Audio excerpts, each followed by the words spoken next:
Yes hello everyone, welcome to the global world academy. So आज हम लोग यहाँ पर कंप्लीट करने जा रहे हैं फिजिक्स का यूनिट नंबर 14, जिसमें हम लोग कुछ आज वेव्स के बारे में डिस्कस करेंगे। जैसे कि प्रीवियस सेशन में हमने डॉपलर इफेक्ट क्या होता है, डॉपलर शिफ्ट क्या होता है, इसके बारे में डिस्कस किया था। उसके कुछ एमसीक्यूज यहाँ पर कंप्लीट करे थे। सो उसी से रिलेटेड एक टॉपिक और है जो कि ध्वनि और प्रकाश के बारे में ही बताता है। प्रोग्रेसिव एंड स्टैंडिंग वेव्स क्या होती है, प्रगामी और अप्रगामी तरंगे करके आपके सिलेबस में दिया हुआ है, इसे हम लोग डिस्कस करेंगे। दूसरा हम लोग इंटरफेरेंस ऑफ साउंड क्या होता है इसको डिस्कस करेंगे, और बिट्स जो होती है उसे डिस्कस करेंगे। तो आज की क्लास में हमें दो टॉपिक कवर करने हैं, दोनों टॉपिक कवर होंगे और दोनों ही टॉपिक के एमसीक्यूज हम लोग यहाँ पर कंप्लीट करेंगे। ठीक है, सो यस चेक कर लीजिएगा, वॉइस क्लियर है, स्क्रीन अच्छे से डिस्प्ले हो रहा है। देन सेशन को स्टार्ट करते हैं, कंटिन्यू करेंगे आज के सेशन को। सबसे पहला जो टॉपिक है प्रोग्रेसिव और स्टैंडिंग वेव्स, इसको अपन समझ लेते हैं। इसके जितने भी फॉर्मूलाज वगैरह है वो डिस्कस कर लेते हैं, उसके एमसीक्यूज कंप्लीट कर लेंगे। उसके बाद इंटरफेरेंस क्या होता है ना, इंटरफेरेंस कितने टाइप के होते हैं, डिस्ट्रक्टिव, और ये चीज़ें अगर आपने सुनी है पहले, क्योंकि 9th-10th में भी सेम टॉपिक है आपका।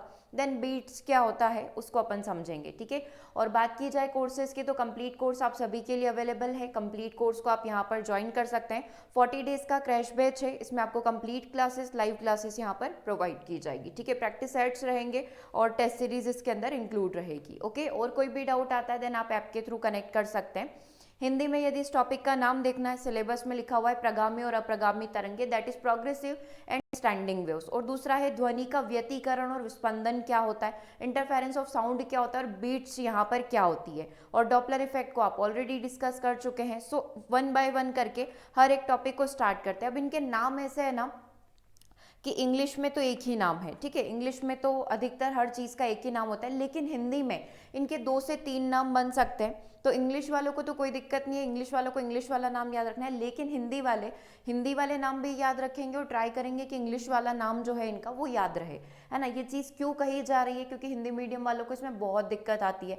प्रगतिशील है, प्रोग्रेसिव है, तो इसके 2 से 3 नाम है। फिर ये स्टैंडिंग वेव, इसके तो और 3 से 4 नाम है ना। हिंदी में तो इसको कई सारे नामों से बुलाया जाता है, तो कोई भी कंफ्यूजन नहीं हो। फॉर सेफर साइड हम लोग प्रोग्रेसिव और स्टैंडिंग याद कर ले, है ना। अब देखो, हमारी लैंग्वेज में हमको जो बेसिक इंग्लिश आती है उसका मतलब मैं उसमें अगर मैं देखूँ तो प्रोग्रेसिव का मतलब क्या होता है, प्रोग्रेस करना, मतलब वृद्धि करना, है ना। जैसे कि मेरे पहले टेस्ट में 10 में से 2 स्कोर आ रहा था, फिर मैंने धीरे धीरे प्रोग्रेस करी, मेरा 10 में 3 आया, 10 में 4 आया, 6 आया, 8 आया, अब धीरे धीरे मेरे 10 में से 10 स्कोर आने लग गए। ये मेरा कॉन्फिडेंस है। क्यों?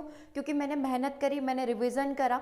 दैट मीन्स कि मेरी क्या हुई है, प्रोग्रेस हुई है, मेरी ग्रोथ हुई है, आप ऐसा कह सकते हो। तो दैट इज प्रोग्रेसिव। तो वेव भी क्या करती है, गतिशील यहाँ पर रहती है। वेव में भी क्या होती है, प्रोग्रेस होती है। That's called progressive wave. ठीक है, तो पहले अपना नॉर्मल जो अपना नॉलेज है वो अपन कलेक्ट कर लेते हैं, देन अपन इस थ्योरी को डिस्कस कर लेंगे। ठीक है, प्रोग्रेसिव मतलब गतिशील होना। स्टैंडिंग मतलब मैं आई एम स्टैंडिंग, मैं यहाँ पर खड़ी हुई हूँ। ठीक है, मैं मूव नहीं कर रही हूँ। सो स्टैंडिंग वेव का मतलब क्या होता है, जो फिक्स होगी, है ना, जो मूव नहीं करेगी, जो गतिशील नहीं होगी, जो अपनी जगह पड़ी रहेगी, that is a standing wave.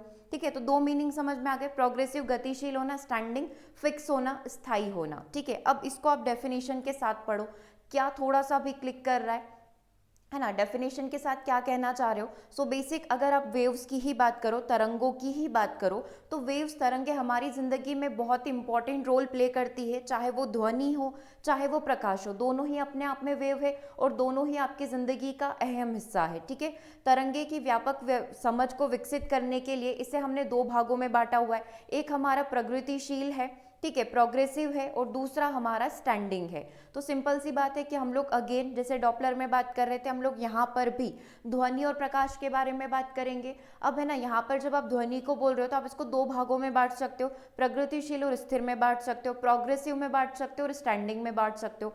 तो अब वन बाय वन करके स्टार्ट करते हैं कि जो अभी अपन ने एक एग्जाम्पल देखा प्रगतिशील का, कि गतिशील होना, तो कभी कभी हिंदी में प्रगतिशील तरंगे यानी कि प्रोग्रेसिव वेव को यात्रा तरंगों के रूप में भी जान दिया जाता है हिंदी में। अब यात्रा क्यों, क्योंकि ये यात्रा कर रही है, क्योंकि ये ट्रैवल कर रही है। ठीक है, तो यात्रा तरंगे, या फिर आप इसको क्या कह सकते हो, इंग्लिश में ट्रैवलिंग वेव कह सकते हो। तो इसके क्या क्या नाम हो गए, इसका प्रोग्रेसिव नाम हो गया, इसका ट्रैवलिंग नाम यहाँ पर हो गया।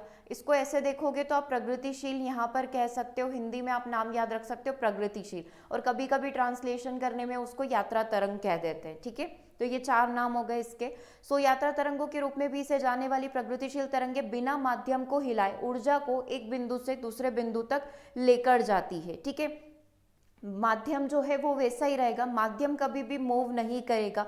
जिस भी मीडियम में ये चल रही है, चाहे वो अपना पानी में हो, हवा में हो, तो माध्यम तो फिक्स रहेगा। बस हमारी जो वेव्स है वो क्या करेगी, मूव करेगी। वो कैसी होगी, प्रगतिशील होगी। वो कैसी होगी, प्रोग्रेसिव होगी। तो देखो बहुत ही सिंपल से कंसेप्ट है, आपको बस चीज़ों को ध्यान से सुनना है, और जो कहा जाए लिखने के लिए वो आप शॉर्ट नोट्स में लिख लेना।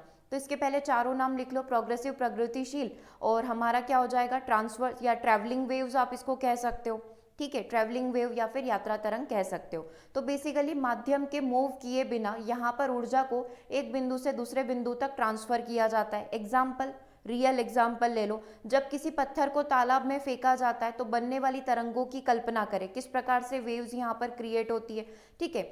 वे बाहर की ओर बढ़ती हुई लगती है। जैसे ही आपने पत्थर फेंका, पत्थर यहाँ कहीं गिरा, तो वेव्स ऐसी बाहर की तरफ जाती हुई प्रतीत होगी। तो जाते समय उसमें क्या होता है, ऊर्जा का स्थानांतरण होता है। तो ये इसका एक रियल एग्जाम्पल हो गया। और एक छोटी सी चीज़ और है ना, इस यूनिट से स्टार्ट करने से पहले, पॉइंट कंप्लीट करने से पहले वेव्स का थोड़ा सा एक डिटेल आप देख लें।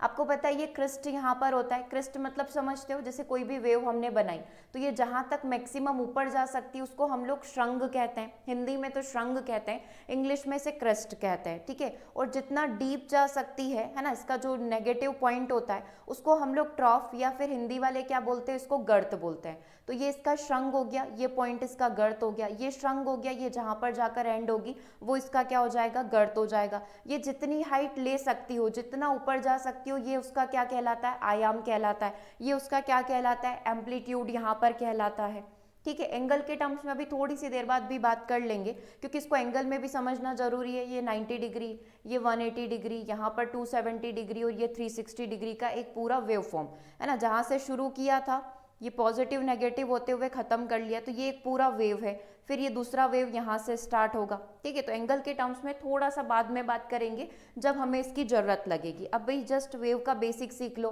क्या क्या सीख लिया, ये श्रृंग है, ये गर्त है, ठीक है। ये मैक्सिमम क्या होगा, ये इसका एम्पलीट्यूड होगा, ठीक है। और एक वेव की जो वेवलेंथ होगी उसको अपन लैम्डा से रिप्रेजेंट करते हैं। वो कहाँ से लेकर कहाँ तक होगी, है ना, यहाँ से लेकर यहाँ तक की इसकी क्या हो जाएगी, पूरी वेवलेंथ हो जाएगी, ठीक है। जैसे कि पॉजिटिव से लिया और पॉजिटिव पर आकर इसने क्या कर दिया, खत्म कर दिया। तो ये क्या कहलाएगा, इसका लैम्डा वेवलेंथ कहलाएगा। अगर हाफ पॉजिटिव सर्कल, ये ऊपर वाला पॉजिटिव है, ये नेगेटिव है, अगर ये वाला भाग निकालने को बोला जाए तो प्लस का लैम्डा बाई 2 हो जाएगा, और ये वाला भाग हो जाएगा आपका लैम्डा बाई 2, ठीक है। क्योंकि जब आप इन दोनों को प्लस करोगे, lambda by 2 plus lambda by 2 को, तो आपका वापस से लैम्डा निकल कर आ जाएगा, मतलब लैम्डा की वैल्यू निकल कर आ जाएगी। दैट मीन्स आपकी वेवलेंथ आ जाएगी, ठीक है। इतना अभी काफ़ी है, ठीक है, इतना सफिशिएंट है, ठीक है। बाकी फ्रीक्वेंसी वगैरह आपने ऑलरेडी देख ही लिए कि अगर ये बहुत सिग्नल जो होता है, ये वेव्स जो होती है बहुत पास होती है, दैट मीन्स हाई फ्रीक्वेंसी है। लेकिन अगर ये एक दूसरे से दूर चली जाती है, दैट मीन्स लोअर फ्रीक्वेंसी है, कम फ्रीक्वेंसी की तरंग दे रही है, ठीक है। चलो अब आ जाते हैं इसकी कुछ विशेषताओं के ऊपर, फिर इसको अपन कंपेयर करेंगे दूसरी वाली वेव के साथ, है ना, अप्रगामी के साथ कंपेयर कर लेंगे। सो इसकी क्या क्या विशेषता होती है, ये ऊर्जा को ट्रांसफर करती है, ऊर्जा और संवेग का क्या करती है, संचरण यहाँ पर करती है, उसको ट्रांसफर यहाँ पर करती है, राइट।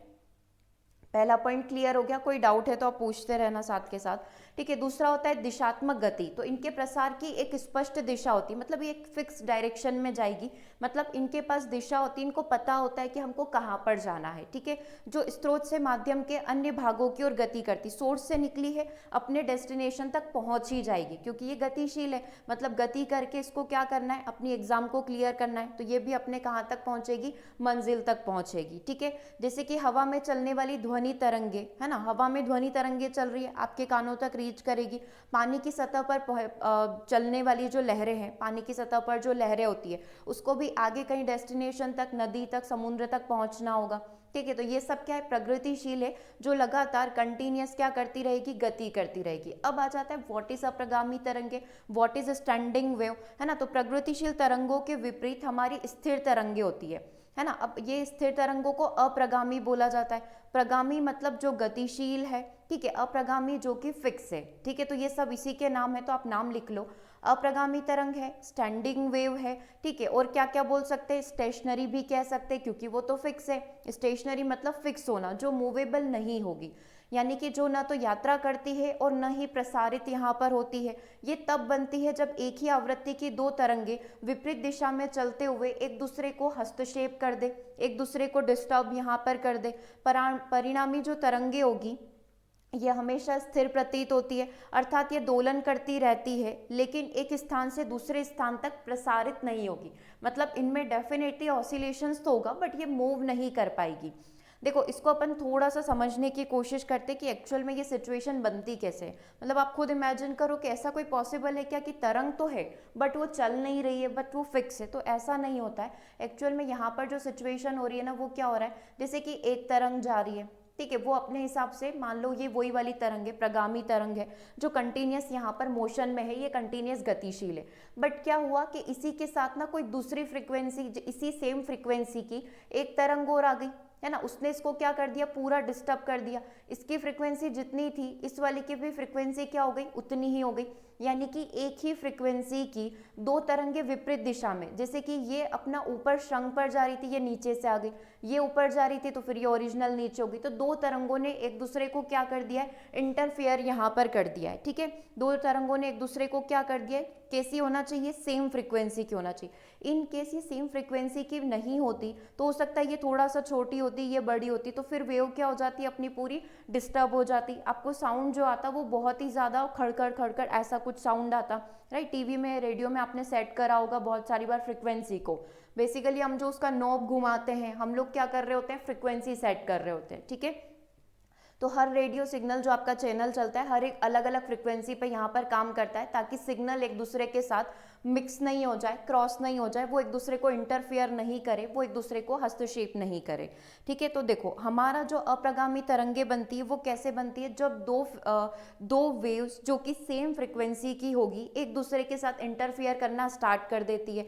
तो एक जहाँ पर पॉजिटिव है, दूसरा वाला नेगेटिव है, क्रॉस कर दिया, एक दूसरे को कैंसिल कर दिया। फिर एक नेगेटिव है तो दूसरा पॉजिटिव है, तो इनने क्या करा, एक दूसरे को कैंसिल कर दिया। तो ऑसिलेशंस तो हो रहा है बट उसका कुछ रिजल्ट नहीं निकल रहा है, ठीक है। यानी कि ये स्थिर से प्रतीत होगी, दोलन तो करेगी, लेकिन एक स्थान से दूसरे स्थान पर ये मूव नहीं कर पाएगी, आपस में ही लड़ती रह जाएगी, आपस में ही एक दूसरे को क्रॉस करती रह जाएगी। That is standing wave. इसीलिए इसको स्टैंडिंग वेव, स्टेशनरी वेव्स, या फिर हिंदी में बोल सकते हैं स्थिर तरंगों के नाम से यहाँ पर जाना जाता है। यस, यहाँ तक मेंशन कर दीजिए अगर सारी चीज़ें क्लियर है। बहुत ही सिंपल से लैंग्वेज में हमने सीखा है, क्योंकि अब इसकी आगे जो आप पढ़ोगे वो इसकी 4 कंडीशंस होगी, है ना। तो वो कंडीशन आपको अच्छे से समझ में आए, इसके लिए आपका बेसिक क्लियर होना बहुत ज़रूरी है, ठीक है। पेपर अगर ईजी आता है तो यहीं से क्वेश्चन बन जाएगा कि अप्रगामी तरंगे क्या है, ठीक है, इन दोनों के बीच का डिफरेंस वो आपसे पूछ लेंगे। लेकिन अगर पेपर टफ आया तो डेफिनेटली वो आपसे फॉर्मूला पूछेंगे या फिर कंडीशंस पूछेंगे, ठीक है। तो हम सेफर साइड दोनों चीज़ें कंप्लीट करके चल रहे हैं, क्योंकि ये वाला जो अभी तक आपने पढ़ा ये क्लास 9th में भी आपको मिल जाएगा, क्लास 10th में भी आपको मिल जाएगा एनसीईआरटी साइंस में, और अभी जो अब आप पढ़ोगे वो 11th 12th में मिलेगा। अप्रगामी तरंगे जो होती है, जो स्टैंडिंग वेव्स होती है, उनकी क्या विशेषता होती है, कोई शुद्ध ऊर्जा का संचरण नहीं होगा, क्योंकि खुद ही मूवेबल नहीं है तो ऊर्जा को कैसे ट्रांसफर करेगी, राइट, नहीं कर पाएगी, ठीक है। और ना ये मूवेबल होती है, ना ये तरंग के साथ आगे बढ़ पाएगी, सिर्फ ऑसिलेशंस करती हुई दिखती है, ठीक है। नोट्स और एंटी नोट्स क्या होते हैं, ये पॉइंट इंपॉर्टेंट है क्योंकि यहाँ से बनते हैं फार्मूलाज। सो अप्रगामी तरंग की मुख्य विशेषता इसके नोट्स और एंटी नोट्स का होना है। नोट्स बिना विस्थापन वाले बिंदु होते हैं, जबकि एंटी नोट्स जो है मैक्सिमम डिस्प्लेसमेंट वाले बिंदु यहाँ पर होंगे। कहना क्या चाह रहे हो, ये कहना चाह रहे हैं अपन क्या बोल रहे हैं कि सबसे अप्रगामी तरंगों में वैसे तो कोई विशेषता नहीं है कि खुद ही अपने आप में ऑसिलेशंस करती रहती है, गतिज ऊर्जा संवेग इसके अंदर होगा नहीं, ठीक है, सिर्फ ऑसिलेशंस करते हुए दिखेगी, ऊर्जा का भी ट्रांसफर वो नहीं करेगी। तो कुछ तो होगा इसमें जिसकी वजह से हम लोगों को आज पढ़ना पड़ रहा है। तो इसके इंपॉर्टेंट होते हैं नोट्स और एंटी नोट्स, ठीक है। जो म्यूजिक आप सुनते हो, जो जितना म्यूजिक आपको सूदिंग लगता है ना, जितना अच्छा कानों को प्रिय लगता है, उसके पीछे के रीजन आपके नोट्स और एंटी नोट्स होते हैं, ठीक है। ये अभी थोड़ा सा आगे आएगा आपका। सो नोट्स बिना विस्थापन वाले बिंदु होते हैं, जो विस्थापित नहीं होंगे, जो कैसे होंगे, फिक्स होंगे। लेकिन जो एंटी नोट्स होते हैं उनमें क्या होता है, अधिकतम विस्थापन होता है, मतलब जितनी ऊंचाई वो ग्रहण कर सकते हैं, जितनी हाइट वो ले सकते हैं, वो क्या हो जाएंगे, उनके एंटी नोड्स यहाँ पर हो जाएंगे। और नोड्स बेचारे छोटे बच्चे जो क्या हो जाएंगे, एक जगह फिक्स यहाँ पर हो जाएंगे। ठीक है, अभी और डायग्राम आएंगे उसमें और समझेंगे अपन। ठीक है, तो नोड्स एंटी नोड्स की अभी डेफिनेशन क्लियर हो गई।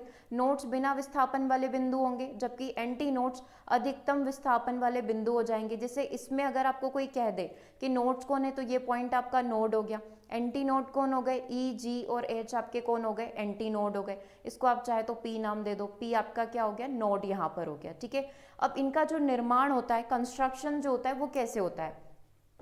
आमतौर पर एक सीमित स्थान में एक तरंग के परावर्तन के कारण बनता है। जैसे कि दो सिरों पर तय की गई गिटार की गति, गिटार पर अपन ने तार बांधे होते हैं। ठीक है, ये मान लो आपका गिटार है। ठीक है, इस पर आपने तारों की स्ट्रिंग को कुछ इस तरीके से बांधा हुआ है ना, इसी पर उंगली चलाकर हम लोग जो साउंड यहाँ पर प्रोड्यूस करते हैं।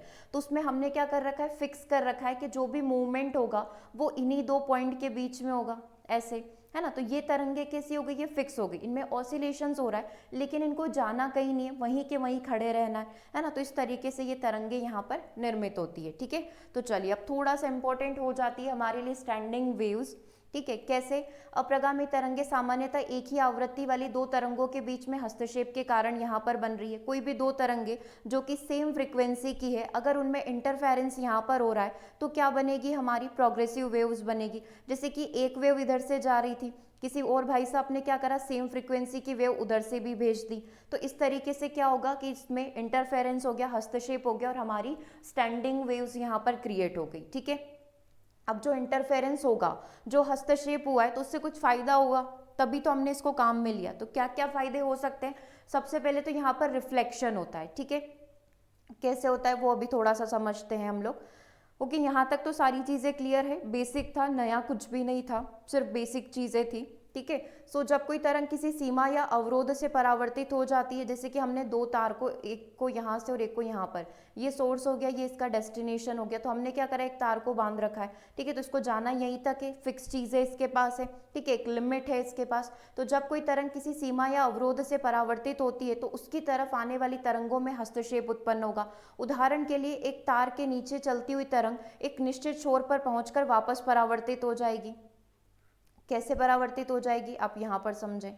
जैसे कि हमने किसी भी, मान लो कहीं से भी वेव आ रही है, अब की बार आप डेस्टिनेशन, मान लो कि डेस्टिनेशन फिक्स है, एक कहीं तार लटक रहा था। ठीक है, अब वेव्स क्या हो रही है, उसके थ्रू ट्रांसफर हो रही है, होने दो ट्रांसफर। अब इसको पता है कि यहाँ पर इसका एंड हो गया है, तो वापस से क्या होगा, जिस दिशा से आई थी उसी दिशा में वो परावर्तित हो गई। मतलब वो खुद ही वेव अपने ही लिए क्या कर रही है, डिस्टर्बेंस पैदा कर रही है। एक तो पहले गई और वापस उसी रास्ते से क्या हो गया, वो रिटर्न हो गई। ठीक है, तो उदाहरण के लिए तार के नीचे हुई चलती हुई तरंग एक निश्चित छोर तक पहुंचकर वापस परावर्तित हो जाती है, जिसकी वजह से ये जो प्रोग्रेसिव वेव थी, क्योंकि ये तो गतिशील थी तो एक तरीके से ये प्रोग्रेसिव हो गई, लेकिन इसको एक डेस्टिनेशन मिल गया, जिसकी वजह से क्या हुई, वापस ये उसी से रिटर्न आ गई। तो क्या बन गई, ये स्टैंडिंग वेव बन गई। ठीक है, अब दूसरा देखना, अपोजिंग वेव सोर्स, मतलब कोई दूसरा सोर्स हो, अभी तो ये सोर्स और डेस्टिनेशन और उधर से आने में सब कुछ एक ही हो गया। तो दो सुसंगत तरंग स्रोत समान आवृत्ति और समान कला के जो तरंग यहाँ पर है, जिनका फेज भी सेम है।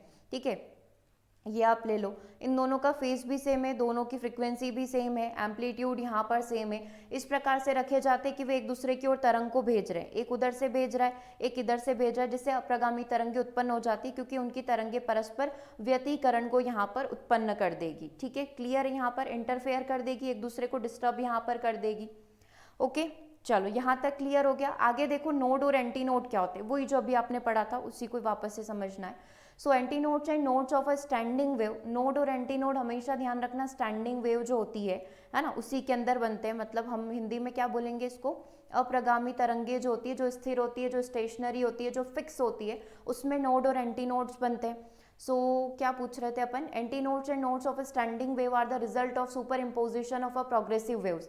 जब प्रोग्रेसिव वेव एक दूसरे के ऊपर इम्पोज हो जाती है, एक दूसरे को डिस्टर्ब करने लग जाती है, तो उसकी वजह से क्या होता है, नोड्स और इंटर नोड्स यहाँ पर बनते हैं। ठीक है, तो अब दो प्रकार से हो सकता है, देखो, एक तो कंस्ट्रक्टिव व्यतिकरण यहाँ पर हो सकता है। ठीक है, कैसे हो सकता है वो आप देखो कि कुछ बिंदुओं पर दो तरंगे लगातार मिलकर अधिकतम विस्थापन को उत्पन्न कर सकती है। जैसे कि दो तरंगे जो कि सेम फेज के साथ, सेम पिच के साथ आई है, जैसे कि एक ये तरंग मेरी हो गई है ना, एम्पलीट्यूड ऑलमोस्ट सभी के ये सबके बिल्कुल सेम टू सेम फ्रीक्वेंसी रहेगी, मतलब सेम वेव है ना, कोई छोटा बड़ा कुछ भी नहीं। एक और सेम वेव यहाँ पर आ गई, ठीक है। तो इसकी वजह से क्या होगा, जब दो वेव सेम फ्रीक्वेंसी की होगी तो इसका जो एम्पलीट्यूड है वो इंक्रीज हो जाएगा, दैट मीन्स कि इसका एंटी नोड बड़ा हो जाएगा, ठीक है। इसको एक डायग्राम से समझो, कहीं अवेलेबल है क्या, जैसे आप यहाँ से देख सकते हो कि दो फ्रीक्वेंसी आ रही, दो वेव्स आ रही है जो कि सेम फ्रीक्वेंसी की, हम लोग उसको क्या करवा रहे, मूव करवा रहे एक दूसरे के ऊपर, वो क्या कर रही है, इम्पोज कर रही है, जिसकी वजह से उसका एम्पलीट्यूड क्या होगा, एकदम से बढ़ जाएगा। तो जो सबसे हाईएस्ट विस्थापन वाला पॉइंट होगा, है ना, वो चीज़ मेरे लिए क्या कहलाएगी, एंटी नोड यहाँ पर कहलाएगी, ठीक है। मैक्सिमम डिस्प्लेसमेंट हो रहा है, ये एंटी नोड हो गया, ठीक है। डेफिनेशन क्लियर है। दूसरा देखिएगा, विनाशकारी हस्तक्षेप क्या होता है, अन्य बिंदुओं पर वो एक दूसरे को रद्द कर देती है, जिसके परिणाम स्वरूप कोई विस्थापन नहीं होता है, जिसको हम लोग नोड्स यहाँ पर कहते हैं, ठीक है। ये केवल अप्रगामी तरंगों में ही यहाँ पर बनता है, स्टैंडिंग वेव्स में ही बनता है। जैसे कि दो तरंगे जब एक दूसरे को सुपर इम्पोज करती है तो एक तरीके से एंटी नोड यहाँ पर बन जाएगा, लेकिन जहाँ पर वो जाकर मिलेगी तो एक दूसरे के इफेक्ट को क्या कर देगी, रद्द कर देगी। तो उस पॉइंट को जहाँ पर ये एक दूसरे के प्रभाव को खत्म कर देती है, उसे हम लोग नोड कहते हैं। प्रभाव खत्म, छोटा वर्ड नोड, प्रभाव बढ़ना, बड़ी चीज होना, बड़ा word that is anti node, ठीक है। हिंदी में ही इंग्लिश में ही आप नोड एंड एंटी नोड ध्यान रखेंगे, ठीक है।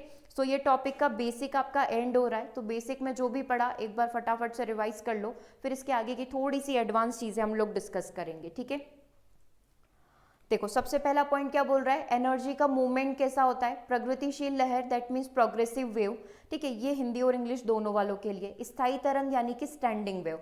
सो प्रोग्रेसिव वेव्स में हमेशा ट्रांसफर एनर्जी का होगा, ठीक है, एनर्जी हमेशा ट्रांसफर होगी, लेकिन जो स्थायी या जो स्टैंडिंग या जो स्टेशनरी है उसमें कभी भी ऊर्जा का स्थानांतरण नहीं होता है, क्योंकि मूवेबल ही नहीं है, ठीक है। दिशा ये एक ही दिशा में यात्रा करती है, लेकिन ये ट्रैवल नहीं करती, केवल ऑसिलेशंस करती है। एग्जाम्पल आप ध्वनि प्रकाश का ले सकते हो, आप गिटार के तार ले सकते हो, ड्रम हेड ले सकते हो स्टेशनरी के लिए, ठीक है। तो ये चीज़ आपको लिखनी है, क्योंकि जो क्वेश्चन बनेंगे इन्हीं तीनों पॉइंट से बनेंगे। बेसिक में तो ये तीनों बन जाएंगे, और उसकी थोड़ा आपसे अच्छे पूछने की इच्छा है तो वो आपसे नोड एंटी नोड पूछ लेगा, ठीक है। चलो अब थोड़ा सा अपन थोड़ा ग्रेजुएशन लेवल तक की चीज़ें पढ़ लें, है ना, क्योंकि ये काम कहाँ आ रही है वो एक्चुअल तो अपन ने सीखा नहीं, अभी से बेसिक बेसिक और ऊपर ऊपर का नॉलेज उठा लिया है। अब जो न्यूमेरिकल्स बनेंगे, जो फॉर्मूलाज बनेंगे, वो चीज़ समझनी पड़ेगी। सो एक तार पर स्थिर अंत तक के साथ का स्थायी तरंग अगर हमको बनाना है, ठीक है, ये एक बार डायग्राम थोड़ा सा ध्यान से देखना। एक तार है, ठीक है, एक तार पर स्थिर अंत, हमने इसका जो एंड है उसको क्या कर रखा है, फिक्स कर रखा है, मतलब ये इससे आगे नहीं जाएगी। ये जो वेव है, ये जो आपको हैंडल दिख रहा है, इससे आगे नहीं निकल सकती क्योंकि क्लोज है, ठीक है। तो एक तार पर स्थिर अंत के साथ अगर कोई स्थायी तरंग जा रही है, दैट मीन्स हम लोग किसके बारे में बात करें, अगर एंड उसका फिक्स है, दैट मीन्स आप बात कर रहे हो हमारी स्टैंडिंग वेव्स के बारे में, अप्रगामी तरंग के बारे में, है ना। यानी कि standing wave on a string with a fixed and, हम लोगों ने क्या करा है, एक वेव को यहाँ से छोड़ा और उसका एंड क्या कर दिया, फिक्स कर दिया है। तो यहाँ से जो फ्रीक्वेंसी बनेगी, जो इसकी फ्रीक्वेंसी, जो इसकी आवृत्ति होगी, वो किसके बराबर होगी, NF0 के बराबर होगी। But what is NF0, N यहाँ पर 1 2 3 हो जाएगा, दैट इज हार्मोनिक मोशन हो जाएगा, और F0 जिस फ्रीक्वेंसी के साथ आपने इस वेव को यहाँ पर भेजा था। विस्पंद क्या होता है ये पूछ रहे हो, विस्पंद इंग्लिश में उसे बीट कहते हैं। अभी बीट का हमने टॉपिक नहीं पढ़ा है, जब आपका ये पूरा वेव्स कंप्लीट हो जाएगा, है ना, स्टैंडिंग वेव्स, प्रोग्रेसिव वेव्स के न्यूमेरिकल्स हो जाएंगे, MCQs हो जाएंगे, उसके बाद आप व्यतीकरण और विस्पंदन को पढ़ोगे, ठीक है। वो दोनों टॉपिक अभी बिल्कुल अलग है, अभी से उसके बारे में बात नहीं करते। सिंपल सी लैंग्वेज में म्यूजिक में जो बीट्स बजती है, जो साउंड आपको सुनाई देते हैं, वो आपका विस्पंद है, ठीक है। आपको एकदम से तेज आवाज़ सुनाई दे रही है, एकदम से फिर धीमी आवाज़ सुनाई दे रही है, तो वो विस्पंद होता है, ठीक है। बीट्स इंग्लिश में आप उसे कहोगे, वो अपन आगे पढ़ेंगे। चलो अभी इस पर ध्यान देते हैं। देखो ये वाली चीज़ क्या हो गई, F is equal to NF0 होगा, where N is equal to 1 2 3 अपना यहाँ पर हो जाएगा। ओके, सो क्लियर, कोई दिक्कत नहीं है इसके अंदर, ठीक है। सिंपल सी चीज़ है, आपको एक फॉर्मूला सिखाया जा रहा है कि जो फ्रिक्वेंसी यहाँ पर पहुँचेगी, जिस फ्रिक्वेंसी की वेव्स लास्ट तक पहुँचेगी, उसका अगर आपको निकालना है वैल्यू, वो आप कैसे निकालोगे कि कितने हार्मोनिक मोशंस यहाँ पर हुए हैं, कितने मोशंस हुए हैं, मतलब वेव्स ने कितने मूवमेंट यहाँ पर लिए हैं। वेव्स एक ही बार में पहुँच गई, है ना, तो NF0 अपन यहाँ पर ले लेंगे, ठीक है, where N is equal to 1 2 3 यहाँ पर हो जाएगा, ठीक है। अगला आप देखिएगा कि स्थिर तरंग की तरंग दैर्घ्य घटती है क्योंकि इसकी आवृत्ति यहाँ पर बढ़ेगी। अब आपको पता है कि फ्रीक्वेंसी और वेवलेंथ दोनों एक दूसरे के क्या होती है, इनवर्सली प्रोपोर्शनल यहाँ पर होगी। ठीक है, तो अभी आपने फ्रीक्वेंसी के टर्म्स में बात करी, अब आप थोड़ा सा तरंग दैर्घ्य के टर्म्स में भी फॉर्मूला बता दो। तो देखो lambda is equal to 2/n, L के बराबर होगा। एन की वैल्यू हमेशा ध्यान रखना 1 2 3 के बराबर होगी, क्योंकि एन ये जो अपना क्या बोलेंगे इसको, एंड जो होगा है ना, ये क्या होगा, फिक्स होगा। तो उसके केस में आपकी एन की वैल्यू 1 2 3 4 आप आगे बढ़ाते जा सकते हो। जैसे कि एन की वैल्यू यहाँ पर 2 होगी, अरे देखो एन की वैल्यू यहाँ पर 1 है, एन की वैल्यू यहाँ पर 2 है। अगर मैं इसमें 3 मोशन ले लूँ तो एन की वैल्यू कितनी हो जाएगी, अगर ये देखो 4 हो गए तो एन की वैल्यू 1 2 3 4 अपन कंसीडर कर लेंगे। ठीक है, so lambda is equal to 2/n, L के बराबर हो जाएगा, जहाँ एल क्या हो जाएगा, लेंथ हो जाएगी। टोटल शुरू से लेकर एंड तक की लंबाई कितनी है वो लेंथ हम लोग यहाँ पर कंसीडर कर लेंगे, टू एंड के बीच की। ठीक है, क्लियर है यहाँ तक, दो फॉर्मूला क्लियर हो गए। किसके लिए हो गए, ये फिक्स एंड के लिए हो गए। ठीक है, अब एक ऐसी चीज जिसका एंड हमें पता नहीं है, कि पता नहीं कहीं जाकर वो वेव जो है वो खत्म होगी। ठीक है, जैसे कि ये 3 डायग्राम आपको दिख रहे हैं, अब इसमें हमको नहीं पता है किसके एंड बेचारे कहाँ होंगे, है ना, कहीं तो जाकर एंड होंगे, बट वो नहीं पता है कि कहाँ पर होंगे, है ना, बट एंड होगा। सो एक तार पर खड़ी तरंग जिसका अंत स्वतंत्र रूप से गति करने योग्य, दैट मीन्स स्टैंडिंग वेव की ही बात हो रही है, ऑन अ स्ट्रिंग, स्ट्रिंग है ना, तरंग के लिए हम लोग बात कर रहे हैं, with free to move end, जिसका एंड जो है फ्री है मूव करने के लिए, है ना, ट्रांसलेट कर दिया है, बेसिकली वही चीज़ है कि इसका एंड क्या है, जहाँ तक वो चाहे वैसे गति कर सकता है। तो अगर आप इसकी फ्रीक्वेंसी निकालोगे तो फ्रीक्वेंसी का फॉर्मूला तो वही होगा, F is equal to N F zero होगा, बट यहाँ पर एन की जो वैल्यू होगी हमेशा ध्यान रखना ओड होगी। जैसे कि वहाँ पर आपने फिक्स एंड के लिए एन की वैल्यू क्या रखी थी, एन इज इक्वल टू 1 2 3 4 ऐसे लाइन से, बट यहाँ पर जब आप एंडलेस के लिए बोलोगे कि हमें नहीं पता है अभी एंड कहाँ पर है, वो फ्री है हार्मोनिक मोशन करने के लिए, तो वहाँ पर एन की वैल्यू 1 3 5 7 9 सारे क्या बोलेंगे इसको, विषम नंबर होंगे, ओड होगा। ठीक है, so that n must be an odd integer when one end of the string is free to move, वो जैसा चाहे वैसा एंड तक मूव कर सकता है। तो फ्रीक्वेंसी क्या हो गई, एन एफ जीरो, वही फॉर्मूला है, बट आपको ध्यान रखना है अगर एंड आपका अनलिमिटेड वाला है तो आप ऑड नंबर पे रखोगे, और वहाँ से अगर आप इसकी वेवलेंथ निकालने जाओगे तो वहाँ पर आपने 2/n रखा था, यहाँ पर फॉर्मूला हो जाएगा आपका 4/n एल हो जाएगा। ठीक है, और एल क्या हो जाएगा, बेसिकली शुरू से लेकर एंड पॉइंट तक की लेंथ यहाँ पर हो जाएगी। ओके, तो एक बहुत बड़ा टास्क हमने यहाँ पर निपटा लिया है। अब इसके क्या करते हैं, थोड़े से अपन शॉर्ट रिवीजन ले लेते हैं। ठीक है, अभी तक जितना भी पढ़ा उसका क्या कर लेते हैं, थोड़ा सा रिवीजन अपन कर लेते हैं, ताकि सारी चीज़ें विदाउट एनी डाउट आपकी क्लियर हो जाए। फटाफट से रिवीजन करेंगे। सबसे पहले देखेंगे गमनशील तरंगे यानी कि प्रोग्रेसिव वेव क्या होती है, जो किसी भी माध्यम में गमन करती है और एक बिंदु से दूसरे बिंदु तक ऊर्जा का संचार करती है, संवेग देती है। ठीक है, तरंग के प्रसार के दौरान माध्यम के कण अपने संतुलन स्थिति के चारों ओर क्या करते रहते हैं, दोलन करते रहते हैं। जो भी कण है वो क्या करेंगे, अपनी स्थिति के चारों ओर दोलन करते रहेंगे। ठीक है, अब यही जो वेव्स होती है ना, इसको 2 टाइप में और बांटा गया है। ठीक है, ये थोड़ा सा डिटेल है बट आपके काम बहुत आएगा। ये 2 टाइप होते हैं, एक होती है ट्रांसवर्स वेव और एक होती है लॉन्गिट्यूडल वेव। एक को हिंदी में कहते हैं ट्रांसवर्स यानी कि अनुप्रस्थ तरंगे, ठीक है, और दूसरा होता है हमारा अनुदैर्ध्य तरंगे। सो अनुप्रस्थ तरंगे यानी कि ट्रांसवर्स वेव्स वे वेव्स होती है जिनमें कणों का दोलन तरंग की गति की दिशा के लंबवत होगा। अब बेसिकली जो कण मूव कर रहे हैं ना, वो कैसे कर रहे हैं, ठीक है, क्योंकि अभी आपने जो वेव्स पढ़ी है प्रोग्रेसिव में पढ़ी, तो आपने बोला है कि कण गति कर रहे हैं, तरंग में क्या हो रहा है, कणों का संचार हो रहा है, बट कण पैरेलल चल रहे हैं, परपेंडिकुलर चल रहे हैं, कैसे चल रहे हैं ये भी तो कोई बताओ हमको। सो देखो, इसको फिर से 2 भागों में बांटा गया है कि अगर कण परपेंडिकुलर जाते हैं तो अलग टाइप की वेव होगी, और अगर कण वेव के पैरेलल चलते हैं तो अलग टाइप का कण वेव्स बनेगी। ठीक है, जैसे कि यहाँ पर क्या बोला गया, कणों का दोलन ट्रांसवर्स वेव के अंदर, अनुप्रस्थ वेव के अंदर कणों का दोलन तरंग की गति के दिशा के लंबवत होगा। कण जो गति कर रहे हैं वो कैसे लंबवत गति कर रहे हैं, परपेंडिकुलर यहाँ पर गति कर रहे हैं। जैसे कि ये एक वेव हमको दे रखी है, ठीक है, 1 सेकेंड, एक वेव हमने यहाँ पर बना ली, ये इसका स्टार्टिंग पॉइंट हो गया, ठीक है, ये वेव बिल्कुल यहाँ से हमने स्टार्ट कर दिया। ठीक है, इसने क्या बोला है कि कणों का जो मूवमेंट हो रहा है वो कैसा हो रहा है, परपेंडिकुलर यहाँ पर हो रहा है ना, वेव्स के, तरंग के परपेंडिकुलर हो रहा है। एग्जाम्पल दिखा सकते हो, बिल्कुल लाइट वेव्स आप ले सकते हो, प्रकाश तरंगों में जो गति होती है कण की वो हमेशा परपेंडिकुलर, लंबवत होती है वेव के। ये वेव ऐसे जा रही है, कण ऊपर नीचे गति कर रहे हैं। ठीक है, जल तरंग, वाटर वेव्स को आप ले सकते हो, उसमें भी कण परपेंडिकुलर मोशन करते हैं। अच्छा, ऐसा होता है क्या? तो फिर देखो लॉन्गिट्यूडल में क्या होता होगा, कण जो गति करते हैं वो हमेशा समांतर गति करते हैं। जैसे वेव ऐसे जा रही है तो कण भी ऐसे ही जाएंगे। जैसे कि आप साउंड वेव्स को यहाँ पर ले सकते हो, जस्ट लाइक ध्वनि जो आपको सुनाई दे रही है, तो अगर ध्वनि ऐसे गति कर रही है तो कण भी उसी ध्वनि के समांतर पैरेलल चलेंगे। ठीक है, और क्या दे सकते हो, सिज्मिक पी वेव्स, भूकंप की जो पी तरंगे यहाँ पर होती है, 4 से 5 टाइप होते हैं, तो उसमें पी वेव्स जो होती है, सिस्मिक पी वेव्स, वो भी आपकी ऐसे ही यहाँ पर गति करती है। ठीक है, तो ये काफ़ी है, इन शॉर्ट आप देख सकते हो। ट्रांसवर्स वेव में कण परपेंडिकुलर जाएंगे। ठीक है, और अगर आप इसकी बात कर रहे हो लॉन्गिट्यूडल की, तो लॉन्गिट्यूडल में हमेशा पैरेलल जाएंगे। ठीक है, क्लियर है यहाँ तक? चलिए आगे बढ़ जाते हैं। दूसरा, स्टैंडिंग वेव का रिवीजन ले लो। स्थिर तरंग तब बनती है जब समान आवृत्ति और समान आयाम वाली दो तरंगें विपरीत दिशा में चलती है और परस्पर एक दूसरे को इंटरफेयर करती है, हस्तक्षेप करती है। गमनशील तरंगों के विपरीत यानी कि प्रोग्रेसिव वेव्स के अपोजिट स्थिर तरंग में किसी भी प्रकार की कोई ऊर्जा नहीं होती। इसकी सबसे खास बात ये होती है कि इसमें नोड्स और एंटी नोड्स पाए जाते हैं। ठीक है, इसमें क्या होते हैं, नोड्स और एंटी नोड्स यहाँ पर पाए जाते हैं। ये चीज़ आपको ध्यान रखनी है। अगर कोई मूवमेंट नहीं हो रहा है तो नोड्स और मैक्सिमम मूवमेंट हो रहा है तो आप उसको क्या कहोगे, एंटी नोड यहाँ पर कहोगे। ओके, चलो यहाँ तक आपकी सारी चीज़ें क्लियर है।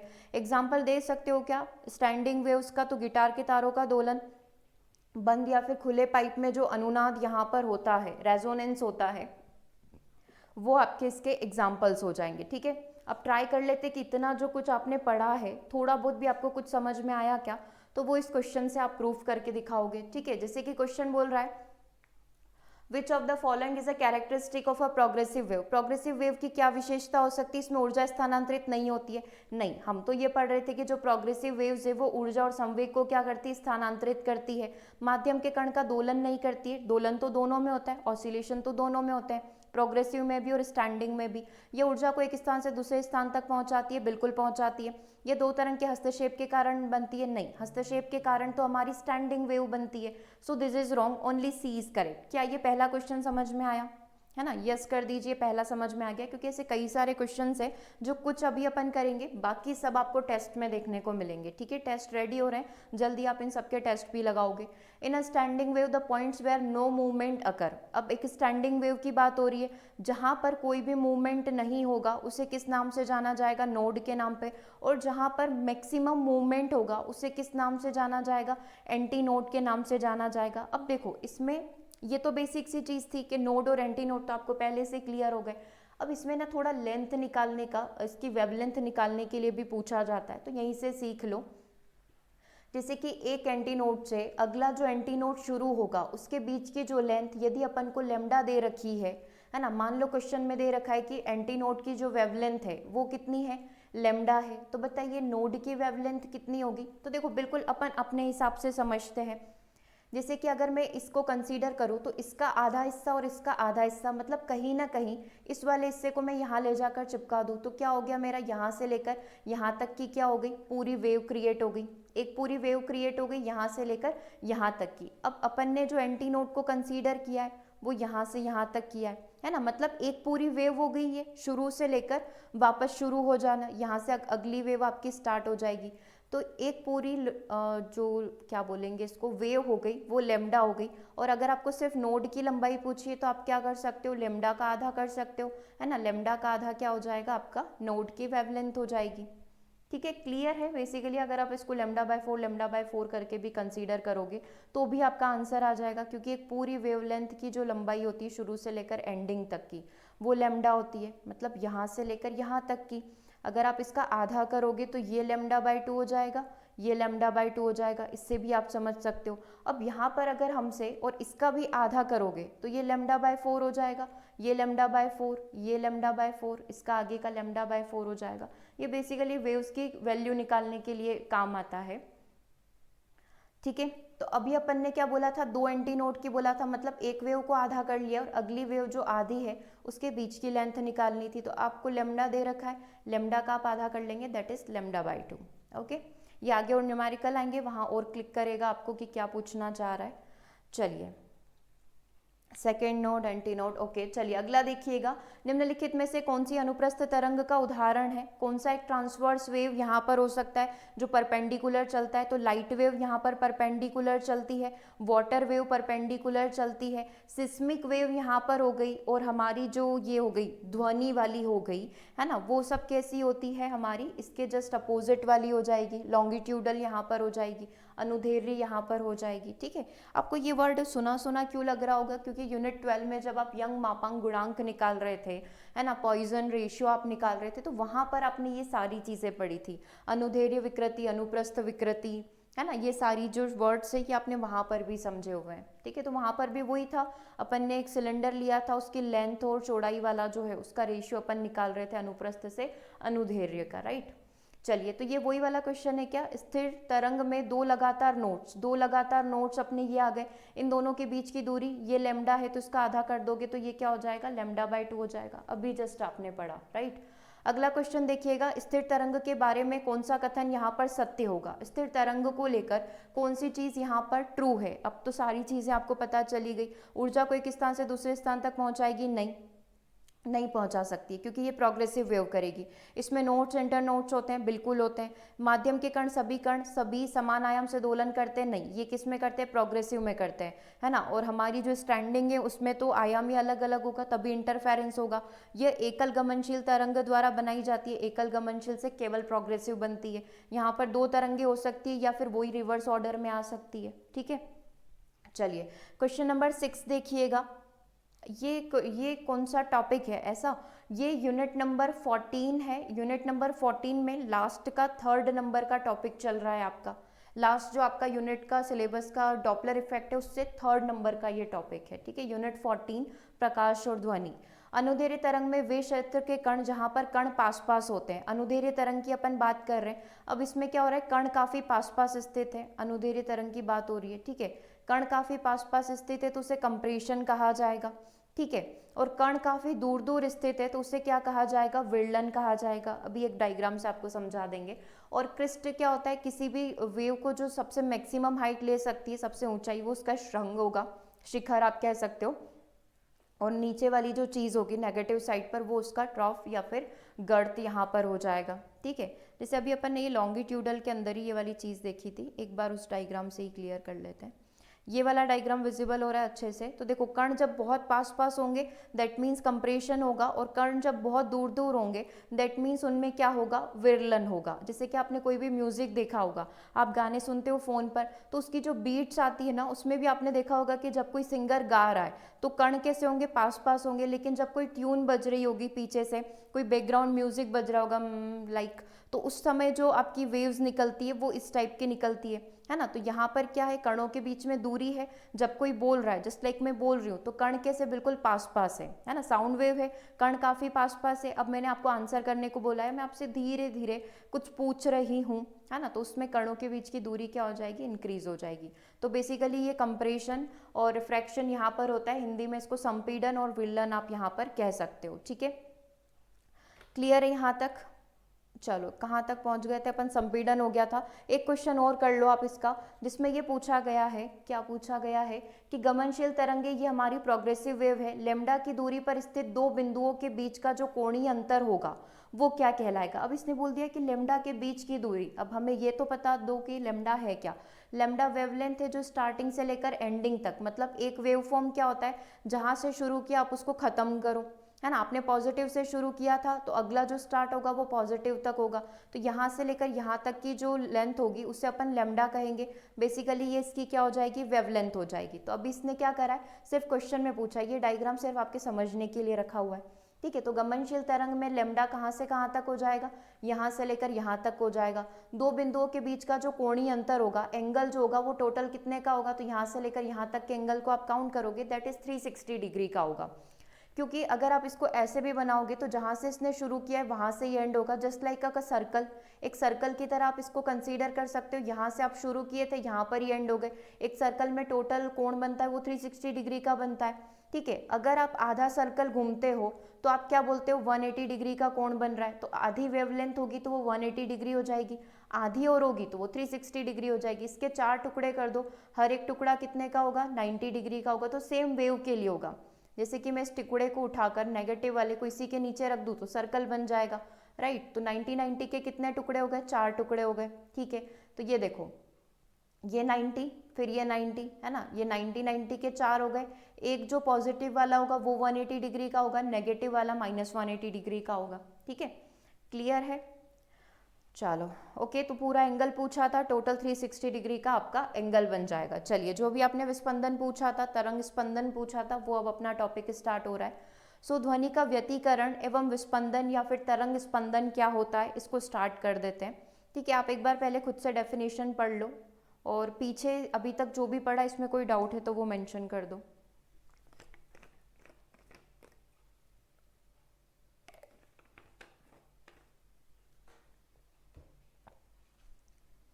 चलो करें, स्टार्ट करें। ध्वनि का व्यतिकरण, इंटरफेरेंस ऑफ साउंड, यहाँ पर क्या होता है, ठीक है। देखो, जब दो या दो से अधिक ध्वनि तरंगे एक ही माध्यम में मिलती है तो वो एक दूसरे के ऊपर प्रभाव डालती है, जिसे व्यतिकरण कहा जाता है। व्हेन टू और मोर sound waves overlap in the same medium they interact with each other. जैसे दो लोग, आप कहीं रास्ते में जा रहे थे, है ना, आप एक दूसरे से मिले, आपने एक दूसरे से बातचीत करी, ठीक है। दैट मीन्स आप उसको समझ लो कि वो क्या हुआ है, इंटरफेरेंस यहाँ पर हुआ है। अब इंटरफेरेंस के दो टाइप यहाँ पर हो सकते हैं कि जब दो बिल्कुल अच्छे खास दोस्त मिल गए तो उनके बीच में बातचीत हुई, आप दोनों का मूड अच्छा हो गया, राइट। लेकिन दो एक दूसरे के दुश्मन मिल गए तो दोनों का ही मूड यहाँ पर खराब हो गया। तो इसी तरीके से वेव के भी दो टाइप होते हैं, है ना। एक तो कंस्ट्रक्टिव होता है और दूसरा आपका होता है डिस्ट्रक्टिव, ठीक है। तो वही दो फ्रेंड की कहानी से आप इसको याद कर सकते हो। देखो, कंस्ट्रक्टिव में क्या होगा, कंस्ट्रक्टिव इंटरफेरेंस क्या होगा, जब दो ध्वनि तरंगे समान चाल, आवृत्ति और समान चरण में होती है तो वे परस्पर जुड़कर ध्वनि की तीव्रता को यहाँ पर इंक्रीज कर देती है, ठीक है। चलो अभी एंगल वाली चीज भी डिस्कस करेंगे, पहले एक बार ये कंस्ट्रक्टिव और डिस्ट्रक्टिव कंप्लीट कर लेते हैं, ठीक है। सो कंस्ट्रक्टिव का मतलब क्या होगा, अभी अपन ने फिर से एक एग्जांपल लेते हैं। वही दो फ्रेंड हैं, दोनों बहुत अच्छे दोस्त हैं, एक दूसरे से मिलकर रियल में खुश होने वाले दोस्त हैं। जब वो एक दूसरे से मिले, है ना, दोनों बिल्कुल सेम एज के थे, हमेशा साथ रहते थे, तो दोनों की सोच बिल्कुल सिमिलर है, बात करने का टोन सिमिलर है। तो यहाँ पर सेम ध्वनि के साथ होगा कि दो ध्वनि आती है, समान चाल से आती है, समान फ्रिक्वेंसी की आती है, समान फेज में। जैसे ये पॉजिटिव है, जस्ट लाइक कि ये पॉजिटिव है तो ये भी पॉजिटिव है। तो जब ये दोनों एक दूसरे से मिलती है तो ध्वनि की तीव्रता इंक्रीज हो जाती है, मतलब जो फाइनल दोनों के अंदर की जो एनर्जी है, दो फ्रेंड की एनर्जी एक दूसरे से मिलकर क्या हो गई, इंक्रीज हो गई। दोनों कैसे हो गए, हैप्पी हैप्पी हो गए। एग्जाम्पल आप देख सकते हो कि स्पीकर को उचित दूरी पर रखा जाए तो उनसे निकलने वाली ध्वनि जो है वो तेज हो सकती है, क्योंकि स्पीकर, दो स्पीकर, एक आपने इस डायरेक्शन में लगाया, एक किसी डायरेक्शन में लगाया। अब देखो, दोनों की वो सेम फ्रीक्वेंसी है, सेम चाल, सब कुछ सेम है, तो जब वो दोनों ध्वनि एक दूसरे से मिलेगी तो वो उसको क्या कर देगी, इंक्रीज कर देगी, ठीक है। तो स्पीकर से आप इस एग्जांपल को अच्छे से समझ सकते हो। अब इसका जो वेव फॉर्म है वो समझना थोड़ा सा ज़रूरी है ना। मैं इसको एक बार और दिखा रही हूँ। जैसे कि एक वेव जा रही थी, जस्ट लाइक ये आप हो, ठीक है, ये वेव फॉर्म इन्होंने बना रखा है। और एक और आपकी फ्रेंड या आपका फ्रेंड है जो आप ही की दिशा में, आपके ही घर की डायरेक्शन में आ रहा है। अब आप दोनों एक दूसरे से मिले, आपकी एनर्जी क्या हो गई, इंक्रीज हो गई। जस्ट लाइक ये दो ध्वनि एक दूसरे से मिली, ध्वनि क्या हो गई, इंक्रीज हो गई। तो इसका जो रिजल्टेंट वेव फॉर्म बनेगा वो क्या हो जाएगा, इंक्रीज हो जाएगा। दैट मीन्स कि इसका एम्पलीट्यूड क्या हो गया, इंक्रीज हो गया। और हमने एक कंडीशन रखी थी कि दोनों की जो क्या बोलेंगे, दोनों का जो फेज है वो समान होना चाहिए। फेज समान मतलब ये अगर पॉजिटिव है तो ये भी कैसा होना चाहिए, पॉजिटिव होना चाहिए, तभी तो कंस्ट्रक्टिव होगा, राइट। अब देखना, अब आपके साथ क्या गड़बड़ होगी। कंस्ट्रक्टिव आपने सीख लिया, डिस्ट्रक्टिव या विनाशी को सीखो। अब जो दो एक दूसरे के दुश्मन होंगे, है ना, जब दो ध्वनि तरंगे समान चाल से, समान आवृत्ति की लेकिन विपरीत चरण में होती है ना, आपके चाल भी समान है, मतलब आप दोनों भी बचपन के फ्रेंड थे, बट आप अब बातचीत नहीं करते हो, क्योंकि वो आप जो बोलते हो वो हमेशा आपका विपरीत चलता है, वो हमेशा आपका उल्टा चलता है। तो अगर आप पॉजिटिव बोलते हो तो वो आपको क्या करेगा, आपकी बात को काटेगा, वो आपका हमेशा उल्टा बोलेगा। जस्ट लाइक कि आप बोल रहे हो ये ऐसे करना चाहिए, बोलेगा नहीं ये ऐसे नहीं होगा। आप पॉजिटिव बोल रहे हो, वो नेगेटिव बोल रहा है ना, तो ये क्या हो गया, अपोजिट फेस हो गए। तो जब दो ध्वनि जो कि समान फ्रिक्वेंसी की होगी, समान चाल की होगी, लेकिन यहाँ पर जो है उन दोनों के फेज क्या होंगे, अलग अलग होंगे। अगर एक पॉजिटिव है तो नेगेटिव है ना, और अगर ये नेगेटिव है तो ये नीचे वाला क्या हो जाएगा, पॉजिटिव हो जाएगा। तो इसका जो रिजल्टेंट वेव फॉर्म होगा, दोनों एक दूसरे को क्या कर देंगे, खत्म कर देंगे। दैट मीन्स कि दोनों एक दूसरे की एनर्जी को क्या कर देंगे, खत्म कर देंगे। दोनों को एक दूसरे से मिलकर अच्छा नहीं लगेगा। तो इस प्रकार का जो वेव फॉर्म बनता है वो वेव फॉर्म कहलाता है डिस्ट्रक्टिव वेव फॉर्म। ठीक है, यहाँ तक समझ में आ गया तो बहुत क्लियर है, क्योंकि 4 क्वेश्चन बनते हैं। चारों क्वेश्चन अगर आपको ये वेव फॉर्म समझ में आ गया तो इजी है। सिंपल सी बात है कि सिर्फ आपको फेस चेंज करना है, बाकी सब कुछ चीज़ें सेम है। अगर फेस सेम है तो कंस्ट्रक्टिव इंटरफेरेंस, फेस चेंज हो गया, एक पॉजिटिव और एक नेगेटिव प्रवृत्ति का मिल गया, तो डिस्ट्रक्टिव यहाँ पर हो जाएगा। जैसे कि आप जो हेडफोन्स यूज़ करते हो शोर रद्द करने वाले, है ना, नॉइस कैंसलेशन हेडफोन्स आप लेकर आते हो, जैसे कि आपके पास बहुत हाई क्वालिटी के किसी स्पेसिफिक कंपनी के हेडफोन है जो ये बोलता है कि इसमें नॉइस कैंसलेशन कैपेसिटी बहुत अच्छी है, तो जो साउंड आ रहा है उस साउंड को ही वो रखेगा, उसके अलावा आसपास की जितनी भी नॉइस आती है वो उसको कैंसिल कर देता है। जस्ट लाइक कि आप एक मीटिंग में बैठे हुए हो, जस्ट लाइक वहाँ से जो साउंड आ रहा है वो ये साउंड आ रहा है, लेकिन आसपास के लोगों का हल्का फुल्का शोर भी हो रहा है। ठीक है, तो उसका साउंड, उसका जो वेव फॉर्म होगा वो थोड़ा छोटा होगा, है ना। या आप उसको अपोजिट फेस का ले लो, वो कैसा हो जाएगा, यहाँ पर अपोजिट फेस का हो जाएगा। तो उस केस में क्या होगा कि वो सारी जो नॉइस है जो उस मीटिंग में जो मेन बोल रहा है उसके अलावा की जितनी भी चीज़ें होगी वो सारी क्या हो जाएगी, आपकी कैंसिल हो जाएगी। ठीक है, तो शोर रद्द करने वाले हेडफोन्स आप इसका एक एग्जांपल ले सकते हो, जो कि डिस्ट्रक्टिव इंटरफेरेंस के कंसेप्ट पर यहाँ पर कार्य करते हैं। ठीक है, उसके बाद एक लास्ट टॉपिक और बच जाता है, दैट इज बीट्स। बीट्स क्या होती है, सो जब दो ध्वनि तरंगे जो थोड़ी अलग अलग फ्रिक्वेंसी की होती है एक साथ मिलती है। अभी तक तो सब कुछ आपका सेम फ्रिक्वेंसी पर काम कर रहा था, अपोजिट फेज था, एक पॉजिटिव एक नेगेटिव था, बट अब तो केस ये चेंज हो गया। बीट्स क्या हो गया कि एक की फ्रिक्वेंसी 150 हर्ट्ज है, एक की 120 है, एक की 130 है, एक की 200 है।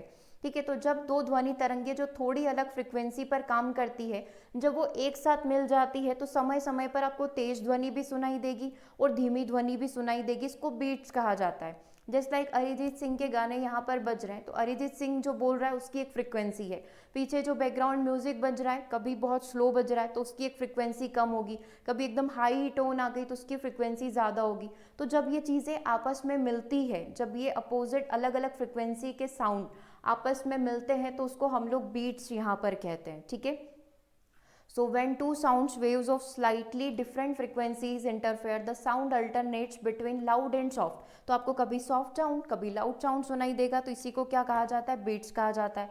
तो इसको निकालने का एक फॉर्मूला होता है, F is equal to F1 minus F2 करके। F1 कोई भी दो फ्रिक्वेंसी आप मान लो, एक हाई मान लो एक लो मान लो। ठीक है, तो F1 F2 दो फ्रिक्वेंसी हो सकती है, यहाँ पर दो वेव्स की अलग अलग फ्रिक्वेंसी होगी, हर एक की एक फ्रिक्वेंसी यहाँ पर होती है। ठीक है, अब ये जो बीट्स है या विस्पंदन है या तरंग स्पंदन है, सब एक ही नाम है। इसका कहाँ कहाँ पर प्रयोग कर सकते हो, जब दो समान वाद्य यंत्रों के तार थोड़ी अलग आवृत्तियों पर कंपन करते हैं तो हमको ये बीट सुनाई दे सकती है।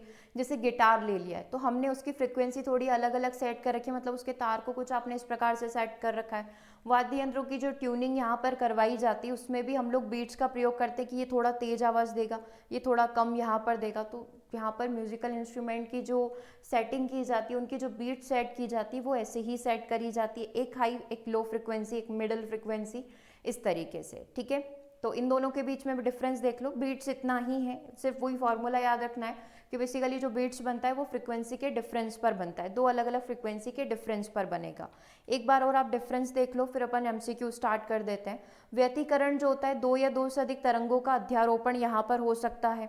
ठीक है, बीट्स क्या होती है, दो भिन्न भिन्न आवृत्तियों वाली तरंगों को मिक्स करना। ठीक है, अब देखो इसमें रिजल्ट क्या निकलेगा, व्यतिकरण का रिजल्ट क्या होगा, ध्वनि की तीव्रता या तो बढ़ जाएगी अगर वो सेम फेस की होगी, और अपोजिट फेस की होगी तो वो क्या हो जाएगी, खत्म कर देगी, एक दूसरे को नष्ट कर देगी। और तरंग स्पंदन बीट्स में क्या होता है, ध्वनि की तीव्रता समय समय पर बदलती रहती है।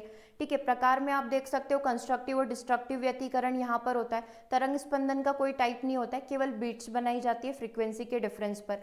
शोर रद्द करने वाले हेडफोन्स में आप व्यतिकरण का एग्जाम्पल ले सकते हो। गिटार के तारों की जो ट्यूनिंग करी जाती है वो बीट्स के बेसिस पर यहाँ पर करी जाती है, फ्रीक्वेंसी डिफरेंस के बेसिस पर यहाँ पर करी जाती है। इन शॉर्ट यदि डेफिनेशन देखना है तो व्यतिकरण तब होगा जब दो तरंगें मिलकर या तो ध्वनि को तेज कर देगी या फिर कम कर देगी, एक कंस्ट्रक्टिव एक डिस्ट्रक्टिव। तरंग स्पंदन बीट्स तब उत्पन्न होती है जब दो ध्वनि तरंगें आवृत्तियों में थोड़ी अलग होती है, जिसकी वजह से ध्वनि क्रमशः तेज और स्लो आपको यहाँ पर सुनाई देगी। ओके, क्वेश्चन कर लेते हैं फटाफट से। ध्वनि व्यतिकरण कब होता है, इंटरफेरेंस ऑफ द साउंड कब होता है। ठीक है, इंटरफेरेंस और डिस्ट्रक्टिव वाली चीज अभी आपने देख ली थी। ठीक है, तो इंटरफेरेंस बेसिकली कब होगा, जब एक ही दिशा में चलने वाली दो तरंगें मिलती है, एक ही दिशा में वो चल रही है ना, और दो तरंगें अपन को क्या मिल रही है, आपस में मिल रही है। जब दो या अधिक तरंगें एक ही माध्यम में अध्यारोपित करी जाती है, जब ध्वनि किसी ठोस सतह से टकराती है, या फिर ध्वनि का अपवर्तन होता है। तो सी और डी का तो अपन ने पढ़ा नहीं, ए और बी में से ही आपको सिलेक्ट करना है कि ध्वनि व्यतिकरण इंटरफेरेंस कब होगा। तो देखो, जब दो या दो से अधिक ध्वनि जो है एक ही माध्यम में अध्यारोपित करी जाती है, तभी क्या होता है, ध्वनि का व्यतिकरण यहाँ पर होगा। उसके लिए माध्यम का सेम होना जरूरी है, तभी तो आपका एक कंस्ट्रक्टिव बनेगा और एक क्या बन जाएगा, डिस्ट्रक्टिव बन जाएगा। ठीक है, अगला क्वेश्चन देखिएगा। जब दो समान आवृत्ति और समान चरण की, मतलब दोनों जब सेम फेज में होगी, तो उसकी वजह से क्या होगा, फ्रीक्वेंसी जो हमारी एम्पलीट्यूड होगा उसकी तीव्रता जो होगी वो क्या हो जाएगी, इंक्रीज हो जाएगी। ठीक है, और यदि यही चीज अपोजिट फेज में पूछ ले कि दो समान आवृत्ति और अपोजिट फेज वाली, है ना, अपोजिट फेज वाली या अपोजिट चरण वाली, विपरीत चरण वाली तरंगे मिलती है, तो यहाँ पर ध्वनि की जो तीव्रता है वो क्या हो जाएगी, इंटेंसिटी कम हो जाएगी। ठीक है, ध्वनि की तीव्रता घट जाती है। तो दो क्वेश्चन हो गए यहाँ से। अगला देखिएगा, क्वेश्चन ये बोल रहा है बीट्स क्यों बनती है ना, बीट्स कैसे बनती है। जब दो समान आवृत्ति वाली तरंगें अध्यारोपित की जाती है, जब दो अलग अलग आवृत्ति वाली तरंगें अध्यारोपित की जाती है, तो यस, दो अलग अलग डिफरेंट फ्रिक्वेंसीज की जो वेव्स है अगर उनको सुपर इम्पोज करवाया जाए तो बीट्स यहाँ पर बनती है। टकराना गलत हो जाएगा, अपवर्तन गलत हो जाएगा। ठीक है, क्वेश्चन बहुत सिंपल है, पर ये कब सिंपल लगेंगे, जब आपको इनका बेसिक समझ में आ रहा होगा। तो बेसिक अपन ऑलरेडी कंप्लीट कर चुके हैं, बस अब अपन को यही चीज़ें समझनी है। बीट्स की फ्रीक्वेंसी क्या होती है, तो फ्रीक्वेंसी हमेशा दो फ्रीक्वेंसी के डिफरेंस के बराबर होता है। अब इसमें ये नहीं देखा जाएगा कि F2 बड़ा है या F1 बड़ा है, बस आप माइनस कर लो, क्योंकि बाहर मैग्नीट्यूड लगा रखा है, मतलब माइनस साइन का इंपॉर्टेंस यहाँ पर नहीं है। बड़े में से छोटे को या छोटे में से बड़े को आप माइनस कर सकते हो। ठीक है, बीट्स कहाँ पर उपयोग किए जाते हैं, तो वाद्य यंत्रों की ट्यूनिंग करने के लिए हम लोग बीट्स का प्रयोग करते हैं। ठीक है, तो ये कुछ क्वेश्चंस थे जो हमने यहाँ पर कंप्लीट कर लिए, और इसी के साथ आपके इस वाली यूनिट के 3 टॉपिक पूरे कंप्लीट हो चुके हैं। डॉपलर के तो कल न्यूमेरिकल भी आपने कर लिए थे। ठीक है, ये आपका ये वाला टॉपिक हो गया है, विस्पंदन वाला हो गया है, प्रगामी अप्रगामी वाला हो गया है। ठीक है, चलिए, तो ठीक है, डन यहाँ तक। एक डाउट आपने पूछा था 90 डिग्री के एंगल, पूछा क्या था,